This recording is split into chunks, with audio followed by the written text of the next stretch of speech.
Hi అండి, అందరికీ నమస్తే. నేను మీ సునీల్ మద్దాల. ఏంటంటే ఆంధ్రప్రదేశ్ ఎవరిని అడిగినా సరే, చిన్న పిల్లలను టచ్ చేసినా సరే అప్పులు ఊబిలో కూరుకుపోయింది అనేది చెప్తానంటాడండి. గడిచిన 5 ఏళ్ల కాలంలో వైఎస్ జగన్మోహన్ రెడ్డి గారు ఎలా పరిపాలించారంటే కనుక అప్పులు ఇబ్బడిమొబ్బడిగా తెచ్చి ఆంధ్రప్రదేశ్కి సంక్షేమం పేరిట మొత్తం ఫైనాన్స్ ఎకనామికల్గా మొత్తం ఆంధ్రప్రదేశ్ని అతలాకుతలం చేసి పడేశాడు అనేది కనుక ఇప్పుడు ఆంధ్రప్రదేశ్లో ఉండే టీడీపీ నాయకులు మాట్లాడుకునే మాట. అంతవరకు బాగానే ఉందండి. ఇప్పుడు నాకు ఒకటి తెలియాలి, ఎలాగంటే ఆంధ్రప్రదేశ్లో బాబు గారు డబ్బులు లేవండి. నిజమండి, అసలు ఏపీలో డబ్బులు లేవు, మరి ఎలా పరిపాలిస్తారు? నారా చంద్రబాబు నాయుడు గారు డబ్బులు లేని ఆంధ్రప్రదేశ్ని ఎలా పరిపాలించబోతున్నారు? నిజంగా తలలు పట్టుకుంటున్నారు రాజకీయ నాయకులు కానీ, రాజకీయ పండితులు కానీ చాలామంది.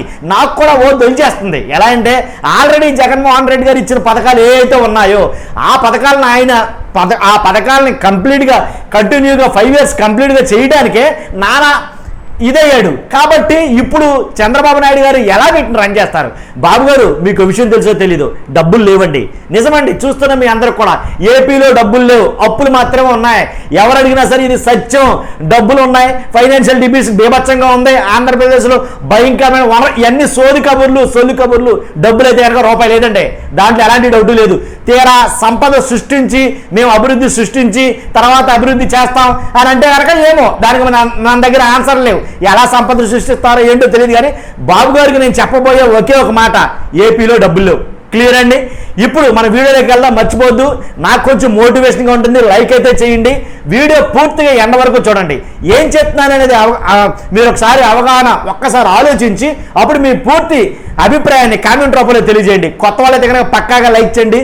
మన ఛానల్లో పార్టీలకు అతీతంగా ఎలాంటి వీడియోలు అయితే మీ ముందు తీసుకురావడానికి సదా ప్రయత్నిస్తూ ఉంటాను. ఏపీలో డబ్బులు లేవండి, అప్పులే. మీరు నమ్మండి నమ్మకండి, ఇష్టం ఉన్నా లేకపోయినా ఎవడేమనుకున్నా సరే ఆంధ్రప్రదేశ్లో మాత్రం డబ్బులు లేవు, అప్పులు మాత్రమే ఉన్నాయి. ఎందుకు చెప్తాను నేను, మన రాష్ట్ర ఆదాయం, ఆంధ్రప్రదేశ్ రాష్ట్ర ఆదాయం ఇంచుమించుగా 85,000 కోట్ల నుంచి 95,000 కోట్ల వరకు వస్తుందండి. ఇది జగమెరిగిన సత్యం. ఎవరు కాదన్నా అవునన్నా కానీ ఇంతకు మించి పొడిసేసింది ఏమి లేదు. ఆంధ్రప్రదేశ్లో వచ్చే ఆదాయం 95,000 కోట్ల మించి లేదు.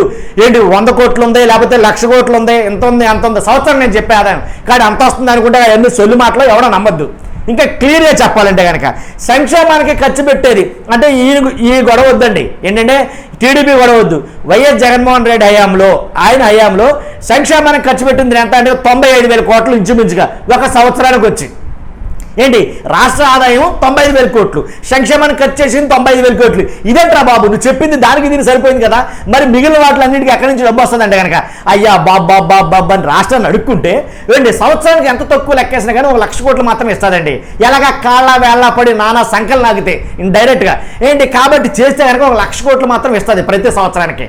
అలాంటిది ఆ 1,00,000 కోట్లు ఏంటి మనకి బీభత్సంగా వచ్చేసే ఆంధ్రప్రదేశ్కు ఉండే ఏదైతే ఆదాయం ఉందో 90,000-95,000 కోట్లు మొత్తం ఇది అంతా కలిసి సంక్షేమానికి లేదా ఇలాగ గెంటుకుంటూ వచ్చారు. ఎలా అంటే ఎక్కడ కాడు వదిలితే ఎక్కడ చీ అంటారో నా అంటారో భయమేసి మొత్తానికి ఏదో రకంగా లాక్కొచ్చారు గుడ్డెద్దులో ఏదో ఎద్దురు కట్టి బండిని.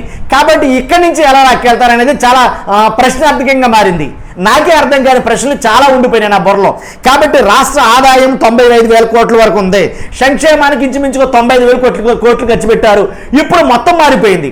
ఎలా అంటే నారా చంద్రబాబు నాయుడు గారు ఏదైతే అధికారంలో రావడానికి కొన్ని వాగ్దానాలు అయితే కనుక చేశారు, కొన్ని హామీలు అయితే ఇచ్చారు, అవన్నీ పక్కన పెట్టేస్తే పాత హామీలకి ఎంత అవుతుంది ఏంటనేది ఒక్కసారి లెక్కలు చూద్దాం. మీరు కూర్చున్నట్లయితే కనుక లెక్కలు చూద్దాం. ఏంటంటే 90,000 ఇంచుమించుగా, అలాగే 90,000 నుంచి ఏదైతే సంక్షేమానికి ఖర్చు పెడుతున్నారో 1,65,000 కోట్లు, 90,000 మైనస్ 1,65,000 ఈజ్వల్ టు 75,000 కోట్లు.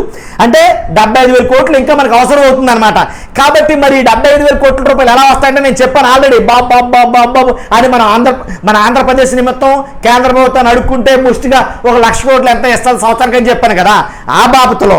కాబట్టి అలాగే 1,00,000 కోట్లు తగ్గిస్తుంది. ఆ 1,00,000 కోట్ల నుంచి మైనస్ మనం ఏదైతే బాకీ ఉన్నామో 75,000 కోట్లు, ఆ 75,000 కోట్లు కూడా తీసేస్తే 25,000 కోట్లు మిగులుతుందండి. ఇప్పుడు మీకు ఎంత కాదు దీంట్లో ఇదనమాట, 25,000 కోట్లు మిగులుతుంది. ఈ 25,000 కోట్లతోటి అభివృద్ధి చేస్తావా, సంక్షేమమే చేస్తారా? ఏంటి ఏం చేస్తారని అర్థం కాకుండా ప్రశ్న అనమాట. తర్వాత ఈ మిగిలిన 25,000 కోట్లలోంచి ఇంకో మాట చెప్తాను మీకు. రాష్ట్రం ఎంతైతే తెచ్చిందో వడ్డీల నిమిత్తం అప్పులు ఎంతైతే తెచ్చిందో వాటికి వడ్డీలు కట్టాలి. తర్వాత రాష్ట్ర నిర్వహణ ఖర్చులు బోల్డన్ని ఉంటాయన్నమాట, అవి ఖర్చు పెట్టాలి. అంతేకాదు జీతభత్యాలు ఏంటి టీచర్లు కానీ, మున్సిపాలిటీలు కానీ, గవర్నమెంట్ ఐఏఎస్లకి, ఐపీఎస్లకి, పోలీసులకి, ఇలా ఒకటి కాదు ఎన్ని రకాల శాఖలు ఉన్నాయో వాళ్ళందరికీ జీతభత్యాలు కూడా దీంట్లోంచి ఇవ్వాలి. ఇంకెక్కడి నుంచి వస్తాయి? ఎలా మరి ఇంకెక్కడి నుంచి వస్తాయి? డబ్బులు మాత్రం లేవు ఆంధ్రప్రదేశ్లో. కాబట్టి అభివృద్ధి ఎలాగా, మిగిలిన సంక్షేమ పథకాల మాట ఎలాగా, అసలు ఇప్పుడు ఎలా రన్ చేయబోతున్నారు ఆంధ్రప్రదేశ్ని అసలు అర్థం కావట్లా. మెంటలెక్కిపోతుంది, బుర్ర పాడైపోతుంది అనమాట. ఆలోచిస్తే నేను ఆలోచించా కాబట్టి దయచేసి మీరు ఎవరు ఆలోచించొద్దు, పిచ్చెక్కిపోద్ది. ఎందుకంటే కొత్త పథకాలు, ఇప్పుడు కొత్త పథకాల జోలికి వెళ్దాం. ఏంటంటే ప్రతి మహిళకి నారా చంద్రబాబు నాయుడు గారు, టీడీపీ అధినేత పవన్ కళ్యాణ్ గారు కలిసి ఇచ్చినటువంటి వాగ్దానాలు ఏవైతే ఉన్నాయో ప్రతి మహిళకి 1,500 రూపాయలు చొప్పున నెలకి ఒక మహిళకి, అంటే 18 సంవత్సరాలు నిండిన ప్రతి మహిళకి 1,500 రూపాయలు చొప్పున ఇస్తానని చెప్పారు. ఇవ్వాలి, తప్పదు. ఇంకా నెక్స్ట్ మంత్ నుంచి ఇచ్చేయాలి కాబట్టి దానికి కసరత్తులు చేస్తున్నారు ఆల్రెడీ. అలా 1,500 చొప్పున 18 నెలలు నిండిన ప్రతి మహిళకి 1,500 చొప్పున ఇస్తే 11,000 కోట్లు అవుతుంది. ఏంటి ఒక సంవత్సరానికి వచ్చి 11,000 కోట్లు, 5 సంవత్సరాలకు కాదు, సంవత్సరానికి 11,000 కోట్లు. తర్వాత ప్రతి ఏటా రైతుకి ఏదైతే పెన్షన్ బాపుతాయి చంద్రబాబు నాయుడు గారు ఇస్తారన్న 20,000 ఏదైతే ఉందో సంవత్సరానికి, కాబట్టి అది ఇంచుమించుగా అది ఎంత అవుతుందంటే రాష్ట్రం మీద పడే భారం 15,000 కోట్ల రూపాయలు. ఇవన్నీ నేను గతంలో ఏదైతే ఇంతకుముందు చెప్పానో వాటన్నిటికీ అదనంగా అయ్యే ఖర్చు ఈ 1,000 కోట్లన్నీ కూడా. తర్వాత స్కూలుకు వెళ్ళే ప్రతి విద్యార్థికి, ఇంట్లో ఒక విద్యార్థికి కాదండి, మీకు అర్థమవుతుందో లేదో, స్కూలుకు వెళ్ళే ప్రతి విద్యార్థికి ఎంత నెలకు సంవత్సరానికి 15,000 స్కూల్కి వెళ్ళే ప్రతి విద్యార్థికి. ఇంట్లో ఒకరుంటే ఇచ్చేవారు, ఎవరో వైసీపీ గవర్నమెంట్. కాబట్టి ఇప్పుడు టీడీపీ గవర్నమెంట్ స్కూల్కి వెళ్ళే ఇంట్లో ఎంతమంది ఉంటే పిల్లలు అంతమందికి ఇస్తామన్నారు. అది అలాగే ఇస్తే కనుక తక్కువలో తక్కువ ఏమీ లేదురా అంటే లెక్కేసుకుంటే కనుక 22,000 కోట్ల రూపాయలు అవుతుంది. అర్థమైందండి? స్కూల్కి వెళ్ళే ప్రతి విద్యార్థికి సంవత్సరానికి 15,000 రూపాయలు చొప్పున ఇస్తే కనుక సగటున 22,000 కోట్ల రూపాయలు అవుతుంది. ఇవన్నీ లెక్కలు కట్టి జరిగితే తగ్గబెట్టిందండి నిజంగాను. నిరుద్యోగులకి అని చెప్పేసి నిరుద్యోగ భృతి ఇస్తామని చెప్పేసి ఏదైతే వాగ్దానం చేశారో చంద్రబాబు నాయుడు గారు, ఆ నిరుద్యోగులకు ఇచ్చే నిరుద్యోగ భృతి చూసుకున్నట్లయితే కనుక నెలకి 3,000 ఇస్తాయన్నారు. అలా నెలకి ప్రతి నిరుద్యోగికి 3,000 చొప్పున ఇస్తే కనుక సుమారుగా తక్కువలో తక్కువ లెక్కేసుకుంటే 6,000 కోట్ల రూపాయలు అవుతుంది ఒక సంవత్సరానికి వచ్చి. అంతే కదా, సంవత్సరానికి వచ్చి. కాబట్టి తర్వాత ఇవన్నీ పక్కన పెడితే కనుక 3 గ్యాస్ బండ్లు ఇస్తాయన్నారు, వాటి భారం. అలాగే ముస్లిం ఇమాములకు ఏదైతే 10,000 ఇస్తానన్నారో అది, తర్వాత క్రిస్టియన్ చర్చ్ పాస్టర్లకు కానీ 10,000 అని, ఇలా కొన్ని పథకాలు చాలా ఉన్నాయి. ఆదివాసులకు ఇచ్చే కార్పొరేషన్ కానీ, కాపు సంక్షేమానికి ఇచ్చే కార్పొరేషన్ కొన్ని 1,000 కోట్లు కానీ, అలాగే ఉచిత బస్సు భారం, ఆర్టీసీ బస్సుల్లో మహిళలకు ఫ్రీ, ఆ బస్సులు ఏదైతే ఉన్నాయో వాటి భారం నిర్వహణ, వాటికి అయ్యే కొన్ని లక్షల కోట్లు. తర్వాత ఇలాగా కొన్ని 1,000 కోట్లు, లక్షల కోట్లు కలిపి ఇవే కాదు పథకాలు ఇంకా చాలా ఉన్నాయి. నేను చాలా మంది చెప్పాల. ఏదైతే ఆసరా ఉందో, చేయూత ఉందో, విద్యా దీవెన ఉందో ఇవన్నీ కంటిన్యూ చేస్తానన్నారు. అవి ఆపేసి కొత్త పథకాలు చేస్తానని అనలా, కంటిన్యూటీ ఉంచుతూ మళ్ళా మనం ఇచ్చినటువంటి ఏవైతే పథకాలు ఉన్నాయో అవి కూడా రన్ చేస్తామన్నారు. ఆల్రెడీ ఆ పథకాలకే ఏదైతే పాత పథకాలు ఉన్నాయో ఆ పథకాలకే చాలా మట్టికి పాత సంక్షేమ పథకాలకే 96,800 కోట్ల రూపాయలు అవుతున్నాయి. అర్థమైందండి మీకు? మనం ఆల్రెడీ గతంలో ఇచ్చిన పథకాలకే 96,800 కోట్ల రూపాయలు అవుతున్నాయి. కాబట్టి మళ్ళా కొత్త పథకాలు తడిసి మోపుడైంది అంటారు కదా. పాత పథకాలకు 96,800 కోట్లు, కొత్త పథకాలకు 64,000 కోట్లు, వెరసి 1,60,000 కోట్లు. తర్వాత ఏదైతే ఇవన్నీ మీకు ఒకటి చెప్పడం మర్చిపోయింది, పెన్షన్లో నిజమని సంక్షేమ పథకాలు అన్నీ రాశారు కానీ పెన్షన్ రాయలేదు. నేను పెన్షన్ల భారం మామూలు భారం కాదు. ఈ నెల నా ఆళ్ళకి కాదు, మామూలుగా ఇలా ఖర్చు పెట్టి తుడుచుకుంటే దానికి ఇంత సౌండ్ వస్తుంది, అంత భయంకరంగా ఉంటుంది. పెన్షన్లు ప్రత్యేకించి మనిషికి వచ్చి 7,000 రూపాయలు చొప్పున భారం. 7,000 అంటే ఈ నెల అయ్యే ఖర్చు ఇంచుమించుగా 46,800 కోట్ల రూపాయలు ఈ సంవత్సరం అయ్యే పరిస్థితి ఉంది. కాబట్టి ఒక పెన్షన్లకు వచ్చే 46,800 కోట్ల రూపాయలు చిల్లరే. తర్వాత 1,60,000 కోట్లు, అది 1,60,000 కోట్లు ప్లస్ 46,800 కోట్లు, ఇది మొత్తం మీద వెరసి 2,15,000 కోట్లు చిల్లర. అది అమ్మ బాబోయ్ నెట్లు వచ్చేది ఎన్ని ఆలోచితే, ఇన్ని 1,000 కోట్ల రూపాయలు నాకున్న అప్పులు కన్నా ఎక్కువ ఉన్నట్టున్నాయి రాష్ట్రానికి. నిజమండి, అసలు నాకున్న అప్పులు కన్నా ఎక్కువ ఉన్నాయి రాష్ట్రానికి.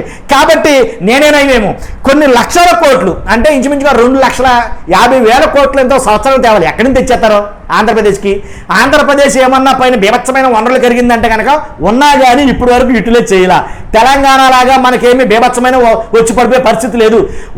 ఆల్రెడీ డెవలప్ చేసి హైదరాబాద్లో అక్కడ వదిలిపెట్టేసి ఇక్కడికి వచ్చారు. ఇక్కడికి వచ్చిన తర్వాత ఇక్కడ ఏమైనా పురోభివృద్ధి ఉందంటే పురోభివృద్ధి లేదు, అభివృద్ధి లేదు, మొత్తం శూన్యం. కింద 5 సంవత్సరాలు సంపాదించి పెట్టింది ఏముందంటే ఏమిలా, కొన్ని లక్షల కోట్లు అప్పు అయితే మాత్రం ఉంది అక్కడ. కాబట్టి ఈ సంవత్సరం చంద్రబాబు నాయుడు గారు అన్న ఒకే ఒక మాట వేదమంత్రం కింద జపించారు. ఏంటంటే సంపద సృష్టిస్తా. ఎంత సంపద సృష్టిస్తారండి? ఓ 100 కోట్ల, లేదా ఒక 50 కోట్ల, లేదా ఒక 1000 కోట్ల, ఎంత సృష్టిస్తారో. ఇక్కడ మొత్తం నిండా మునిగిపోయి చరిత్రపోతుంది ఇక్కడ. కాబట్టి ఇన్ని లక్షల కోట్లు ఉన్నా సరే ఇంకా సంపద సృష్టిస్తాండి. ఎక్కడి నుంచి వస్తుంది? ఆంధ్రప్రదేశ్కి 3 మంచి రహదారులు, అంటే బాగా డబ్బు వచ్చి పడిపోయి 3 మార్గాలు ఉన్నాయి. ఒకటి మద్యం ఏంటి, కాబట్టి ఈసారి అది ఏమైనా మారచ్చు. కాబట్టి మద్యం ఆదాయం పెరగవచ్చు నాకు తెలిసి. మద్యం, అలాగే రిజిస్ట్రేషన్ అంటే మొత్తం కుప్పకూలిపోయింది. రిజిస్ట్రేషన్ కూడా రియల్ ఎస్టేట్ మొత్తం దెబ్బతింది. రియల్ ఎస్టేట్ మొత్తం నాశనం అయిపోయింది. ఏదైతే ఇసుక లేదో లేకపోతే అసలు నిర్మాణ రంగం మొత్తం అతలాకుతలం అయిపోయింది. దాని నుంచి రిజిస్ట్రేషన్ మీద వచ్చే ఆదాయం తగ్గిపోయింది పూర్తిగా. కాబట్టి మద్యం మీద ఒకదాని మీద ఆధారపడి ఎన్ని వేల కోట్ల రూపాయలు, ఎన్ని లక్షల కోట్ల రూపాయలు తెచ్చేస్తారు ఆంధ్రప్రదేశ్కి తెస్తారు. కాబట్టి ఇవన్నీ నారా చంద్రబాబు నాయుడు గారు ఆలోచించారో లేదో కానీ ఆలోచించిన కాడి నుంచి నాకు మాత్రం పిచ్చి పట్టిన వాళ్ళ తిరుగుతున్నాను నేను. కాబట్టి ఈ సంవత్సరం, ఈ 5 సంవత్సరాల్లో ఎలా రన్ చేయబోతున్నారు, ఏం చెప్పబోతున్నారు ప్రజలకి, ఈ పథకాలన్నీ కొనసాగించగలరా? కొనసాగించాలంటే రాష్ట్రం మీద ఆల్రెడీ బీభత్సమైన అప్పులు అయితే ఉన్నాయి. ఇక ఈ 5 సంవత్సరాల్లో ఇంకా ఎన్ని లక్షల కోట్ల అప్పులు చేయాలి? ఒక్కసారి ఆలోచిస్తే బుర్ర పాడైపోద్ది ఎవరికైనా సరే. కాబట్టి ఇదండి, ఇంకా చెప్పాల్సినవి చాలా ఉన్నాయి. వీడియో చూస్తే చాలా లాంగ్ అయిపోయింది. మొత్తానికి ఏదైతేనండి ఇదండి ఆంధ్రప్రదేశ్ పరిస్థితి. కాబట్టి ఏపీలో డబ్బులు లేవు, లాస్ట్కి చెప్తున్నా, ఫైనల్గా ఏపీలో డబ్బుల్లో అప్పులు మాత్రమే ఉన్నాయి. ఏం చేస్తారు మీ ఇష్టం. మొత్తానికి ఎలాగైతేనండి ఇంత కష్టపడ్డందుకు ప్లీజ్ నాకు మోటివేషన్గా ఉంటుంది, ఒక లైక్ అయితే చేయండి. మర్చిపోద్దు, కొత్త వాళ్ళైతే పక్కాగా సబ్స్క్రైబ్ చేయండి. మన ఛానల్ని లైక్ చేయండి, సబ్స్క్రైబ్ చేయండి. Thank you very much.